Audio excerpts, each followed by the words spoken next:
Sejujurnya, sudah berapa lama kita memiliki pandangan yang sama?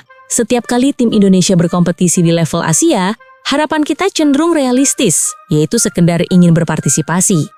Mencapai babak gugur saja sudah dianggap sebagai sebuah keberhasilan besar. Lebih dari itu, seringnya menjadi bahan olokan, tim yang sering kebobolan, atau paling banter hanya sekedar nyaris lolos. Tampaknya ada perbedaan kualitas yang sulit untuk diatasi. Namun, ada perbedaan signifikan pada musim 2025-2026. Persib Bandung tidak hanya menjadi peserta biasa di AFC Champions League 2. Mereka berhasil melewati babak kualifikasi dan kemudian mendominasi grup G dengan rekor tanpa kekalahan, serta meraih predikat juara grup. Hal ini tidak hanya tentang performa gemilang sebuah tim, melainkan juga memunculkan anggapan yang berani. Persib pada musim ini telah menjelma menjadi kekuatan utama sepak bola Indonesia dalam kompetisi tingkat benua. Apakah itu benar-benar terjadi? Atau hanya euforia sementara dari para bobotoh yang sedang berbahagia?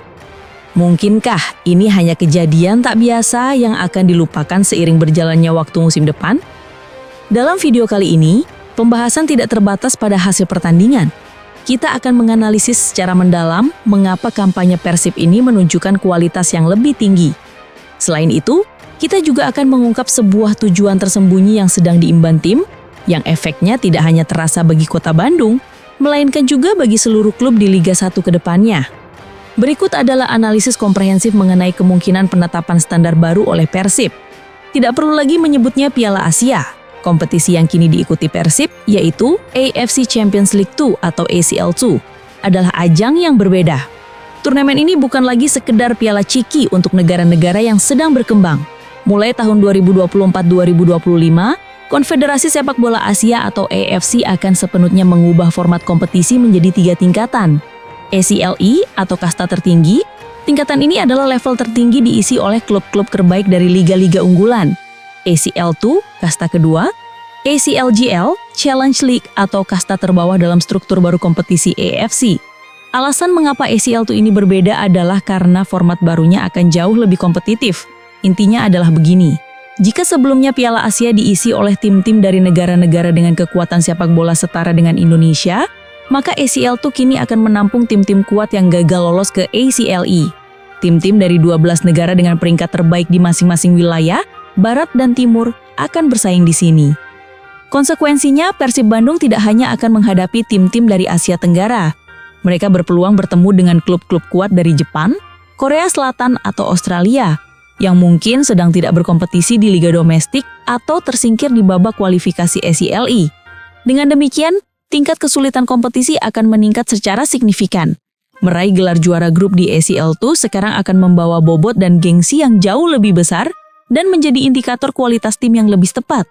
Sekarang situasinya sudah sangat berbeda dan jauh lebih menantang. Namun ini hanyalah permulaan. Bagian terpenting dari video ini, yang paling mendasar, justru letaknya pada kekuatan utama pertama. Sebuah misi yang tidak terlihat di lapangan tetapi hasilnya akan terasa selamanya. Mengapa kemenangan Persib di Bangkok atau di Stadion Gelora Bandung Lautan Api memberikan dampak langsung pada kesempatan bermain Borneo FC, Persija, atau Bali United di musim-musim mendatang? Di luar pertandingan, terdapat persaingan yang lebih besar, yaitu peringkat kompetisi klub AFC.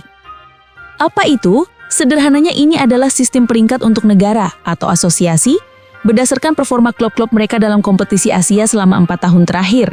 Setiap kemenangan memberikan poin, begitu pula hasil imbang.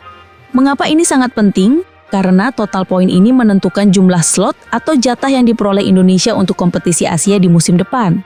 Semakin tinggi peringkat kita, semakin banyak jatah yang diperoleh dan semakin besar kemungkinan kita mendapatkan slot langsung ke babak grup Liga Champions Asia atau ACLE tanpa melalui babak kualifikasi. Sayangnya, faktanya cukup mengecewakan. Pertanggal 23 Oktober 2025, data menunjukkan Indonesia berada di peringkat 10 zona timur, 20.549 poin. Kita masih memiliki banyak pekerjaan rumah dan tertinggal jauh dari Thailand 51.638 poin dan Malaysia 37.601 poin. Disinilah efek Persib berperan.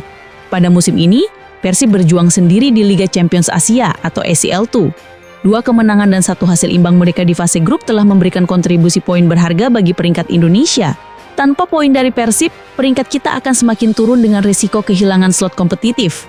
Jadi, ketika Anda menyaksikan Persib menang, itu bukan hanya berarti tambahan 3 poin bagi tim tersebut. Itu juga poin untuk Indonesia. Secara nyata, Persib sedang memikul reputasi dan masa depan liga kita di kancah internasional. Setiap kemenangan Persib adalah sebuah investasi untuk masa depan sepak bola nasional. Itulah alasan mengapa mereka disebut sebagai tulang belakang. Inilah permainan sesungguhnya. Sungguh luar biasa ya, jadi kini menonton pertandingan sepak bola tidak hanya tentang menikmati gol, tetapi juga tentang merasa paham karena mengerti adanya permainan koefisien di baliknya. Itulah penjelasan mengapa hal itu terjadi. Namun pertanyaannya adalah, bagaimana Persib bisa tampil sekuat itu? Apa yang menjadi kunci keberhasilan mereka mendominasi grup G tanpa kekalahan? Kesuksesan Persib ini tidak terjadi secara tiba-tiba. Mereka mulai dari babak playoff dengan kemenangan penting 2-1 atas Manila Tiger. Berikut hasil pertandingan mereka di grup G. Versus Lion King Sailors di kandang, seri 1-1.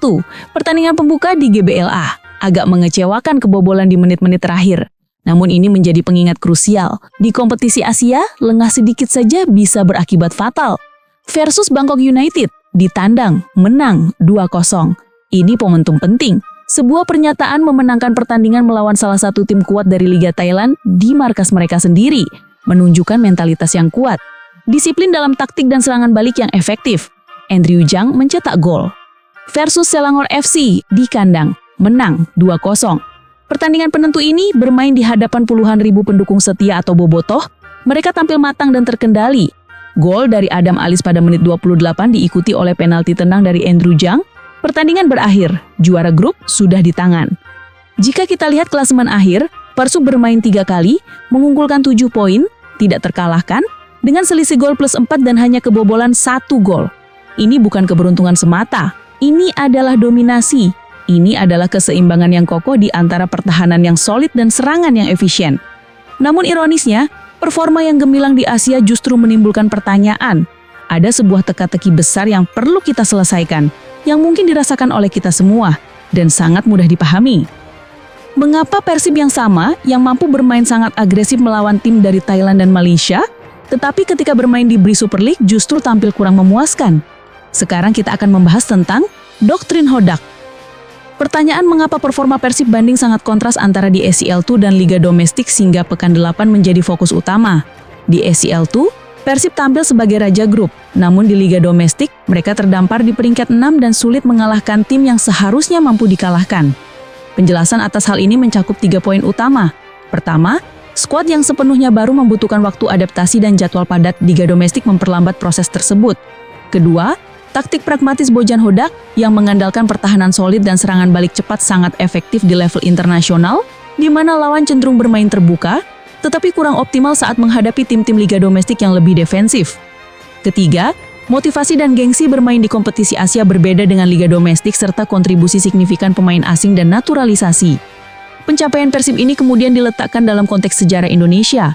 Meskipun belum mencapai prestasi era keemasan seperti PSMS Medan, Kramayuda 3 Berlian, atau Pelita Jaya, keberhasilan Persib menjuarai grup SCL2 tanpa kekalahan dianggap sebagai performa terbaik klub Indonesia di era modern, melampaui prestasi Persipura Jayapura dan PSM Makassar. Kesimpulannya, performa Persib di SCL2 bukan hanya soal pencapaian satu klub, melainkan fondasi harapan baru bagi sepak bola Indonesia dengan peran penting dalam meningkatkan koefisien AFC. Namun tantangan sesungguhnya akan datang di babak gugur melawan tim-tim kuat seperti Gamba Osaka, Pohang Steelers atau MacArthur FC, di mana kemampuan Persib untuk mempertahankan performa dan memberikan contoh bagi klub lain akan diuji. Jangan lupa untuk memberikan tanda suka, komentar, dan berlangganan jika video ini menambah wawasan Anda. Kami dari Area 12 mengucapkan terima kasih telah menonton.